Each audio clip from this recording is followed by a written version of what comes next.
নমস্কার, অনা লাইফস্টাইলে আপনাদের সকলকে স্বাগত জানাই।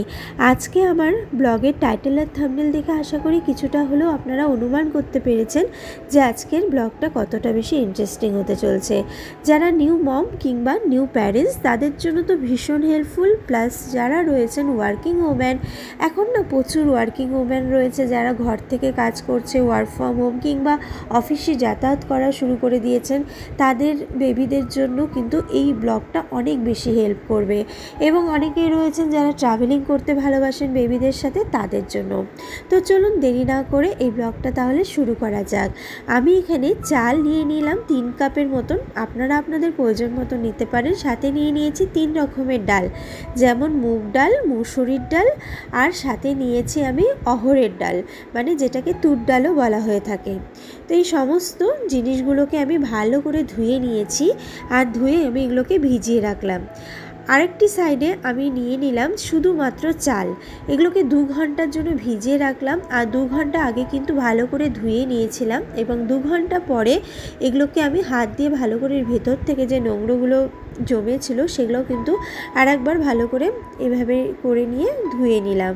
আর তারপরে এগুলোকে ছাঁকনি দিয়ে যে এক্সট্রা যে জলগুলো আছে না, সেই জলগুলো বেরিয়ে আসার জন্য এভাবে রেখে দিলাম মিনিমাম আধা ঘন্টার জন্য। তারপরে সমস্ত জল ঝরে যাওয়ার পরে আমি এভাবে সারা রাত পরিষ্কারভাবে ঘরটাকে করে রেখেছিলাম। তারপরে এর উপরে সাদা চাদর কিংবা কাপড়, যেটা বেশ সুবিধা হয় সুতির, নিয়ে তার উপরে এইভাবে যেই জিনিসগুলো আমি বানিয়েছি, চাল ডালের একটা আলাদা আর একটা শুধু চালের, আমি এভাবে করে বিছিয়ে রাখলাম। সারা রাত ফ্যান চলতে দেব, এবং উপর দিয়ে যাতে কোনো রকম ধুলোবালি না পড়ে আরেকটি কাপড় দিয়ে এভাবে রেখে দেব। ওভারনাইটের জন্য ছেড়ে দেব। এবং পরের দিন ঠিক নেক্সট মর্নিং দেখলাম যে অনেকটা কিন্তু ঝরঝরে হয়ে গেছে, জল তো একদম নেই বললেই চলে। তো আপনারা চাইলে এই মুহূর্তে এগুলোকে আপনারা একটা থালার মধ্যে নিয়ে রোদে কিন্তু দিতে পারেন। মিনিমাম 2 ঘন্টা টানা রোদে দিলে কিন্তু যেটুকু জল আছে না সেটুকু ঝরে যাবে। তো এটা আমার তো পুরোপুরি তৈরি হয়ে গেছে, রেডি হয়ে গেছে। আর এখানে চাল ডাল সমস্ত কিছু আছে, আর আরেকটি থালাতে রয়েছে শুধুমাত্র চাল। তো এখানে আপনারা দেখতে পাচ্ছেন এখানে বিভিন্ন রকমের ডাল রয়েছে, আপনারা আপনাদের বেবিদের জন্য আপনাদের সুবিধা মতন ডাল নিতে পারেন। আর এখানে রয়েছে শুধু চাল। তো আজকে না দেখাবো আপনাদেরকে ঘরে আপনারা হোমমেড সুজি কি করে বানাতে পারেন। আমরা না বাইরে থেকে যে সুজিটা কিনে আনি না, ওটা অনেক সময় ময়দা দিয়েও তৈরি হয়, যেটা বেবিদের জন্য কিন্তু হার্মফুল। তো আজকে আপনাদের সাথে সেটাও শেয়ার করব। ঘরে আপনারা সুজি বানিয়ে বাচ্চাকে প্রেজেন্ট করুন। আশা করি এই সুজিটা না বেবিদের ভীষণ পছন্দ হবে। আমার বেবি না ভীষণ পছন্দ করেছে, তো আপনাদের বেবিও অবশ্য করবে। তো চলুন বেশি দেরি না করে ব্লগটা তাহলে শুরু করা যাক। এখানে দেখুন আমি একটা কড়াইয়ের মধ্যে শুধু চালটা যেটা আছে অর্ধেকটা যতটা আটবে ততটা নিয়ে একটু গরম করে নিব, ড্রাই রোস্ট করে নেব। আঁচটাকে কখনো হাই কখনো লো এইভাবে করে ড্রাই রোস্ট করে নেব, যতক্ষণ না এটা ভালো করে রোস্ট না হয়ে যায়। আর একটাতে চাল ডাল সমস্ত কিছুর যে আমি একটা ইনগ্রিডিয়েন্টস নিয়ে বানিয়েছিলাম, সেটা আলাদা করে কড়াইয়ের মধ্যে প্যানের মধ্যে নিয়ে ওটাকেও গরম করব। তো এইভাবে দুটো হালকা আছে ভালো করে ড্রাই রোস্ট করে নেব, যতক্ষণ না এগুলো একটু কড়কড়ে ভাবটা না এসে যায়। তো এখন আমি যে চালেরটা করছি না, ওটা অলরেডি কড়কড়ে ভাব চলে এসেছে। হাতের মধ্যে নিয়ে দেখছি হালকা হালকা একটু মুড়ির ফর্মে চলে এসেছে। তো এটা কিন্তু একদম ঠিক স্টেজ। এই টাইমে আমি এটাকে গ্যাসটা অফ করে দেব।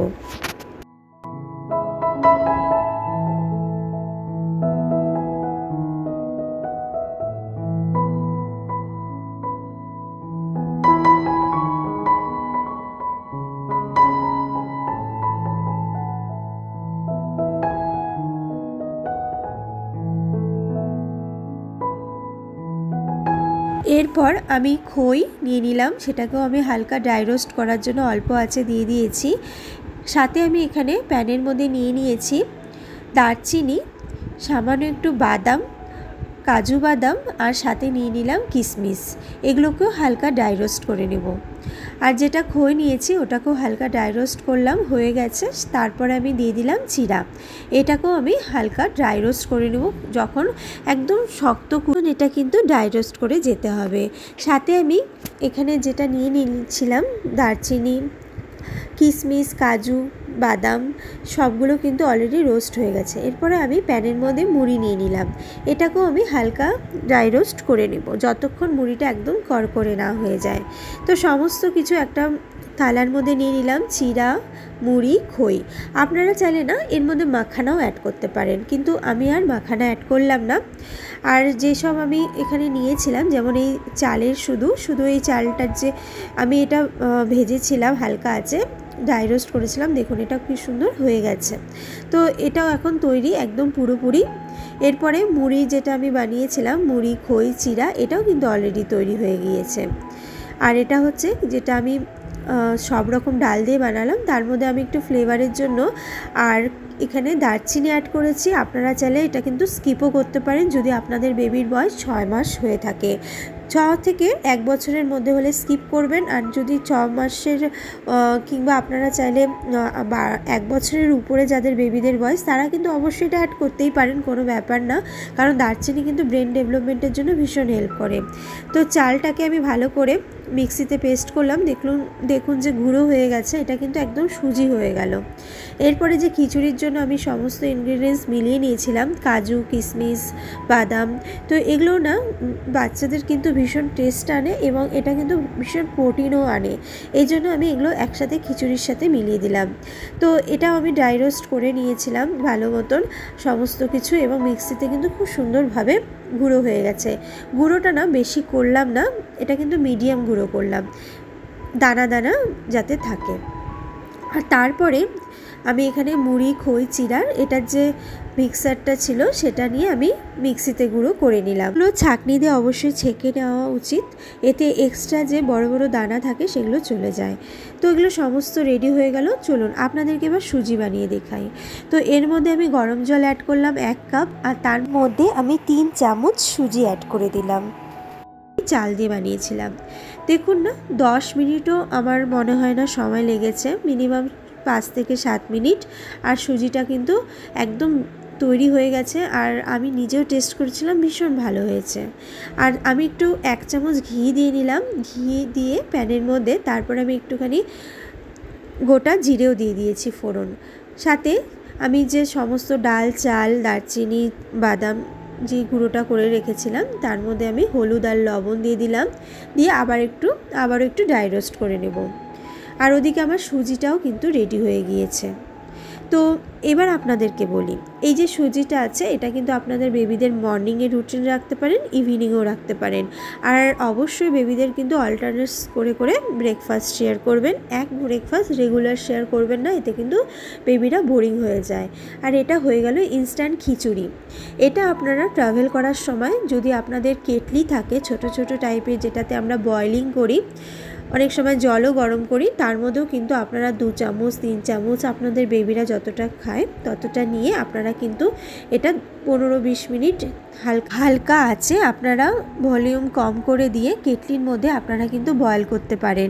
কিংবা আপনারা যদি রাইস কুকার ক্যারি করছেন, কিংবা আপনারা ছোট ছোট কেটলি ক্যারি করছেন, এখন অনেক রকমেরই পাওয়া যায়, তার মধ্যেও কিন্তু এটা আধা ঘন্টার জন্য রেখে দিলে এটা বয়েল হয়ে যায়। এটা ইনস্ট্যান্ট, এটা সব কিছু তৈরি করা হয়ে গেছে এর ভিতরে, এটার জন্য আপনাকে এক্সট্রা কোনো এফোর্ট দিতে হবে না। আর এই যে সুজিটা আমি বানালাম, এটাও কিন্তু আপনারা ক্যারি করতে পারেন আপনাদের বেবিদের সাথে যদি ট্রাভেল করছেন, এবং যারা ওয়ার্কিং ওম্যান রয়েছে তারাও কিন্তু খুব তাড়াতাড়ি এটা বানিয়ে খাওয়াতে পারেন।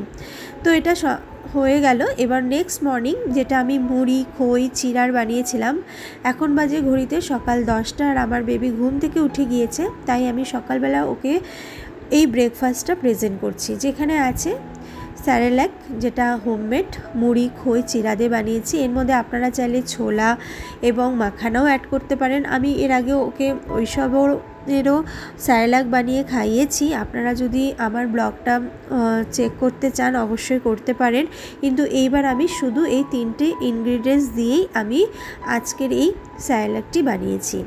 তো এটা আমি আমার বেবিকে প্রেজেন্ট করব। বেবি কিন্তু যে কোনো বেবি আশা করি এটা খেতে ভীষণ পছন্দ। আপনারা চাইলে এই স্যারেল্যাকের মধ্যে ন্যানপ্রো অ্যাড করতে পারেন, আমি এখানে গরুর দুধ অ্যাড করেছি। অনেকে চাইলে শুধু গরম জল দিয়েও কিন্তু এটা খাওয়াতে পারে।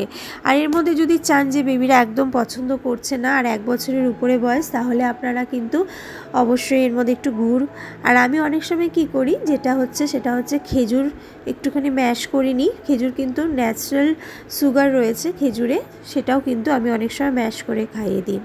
ইনস্ট্যান্ট যে খিচুড়িটা রয়েছে, যেমন আমার ঘরে আর মাসি রয়েছে যে রান্না করতে আসে, তাকে আমি দিয়েছিলাম। তিনি এখানে 3 চামচ কুকারে অ্যাড করে জাস্ট 4 থেকে 5টা সিটি দিয়েছে, আর এটা কিন্তু রেডি হয়ে গেছিলো। তো এটাও কিন্তু খুব একটা ইজি আর সিম্পল টিপস, আপনারা অবশ্যই ফলো করতে পারেন। আমি আমার ঘরে এইভাবে ওর জন্য সব বানিয়ে রেখে দিই, আর এটা আমি ওর জন্য রেগুলার প্রেজেন্ট করি।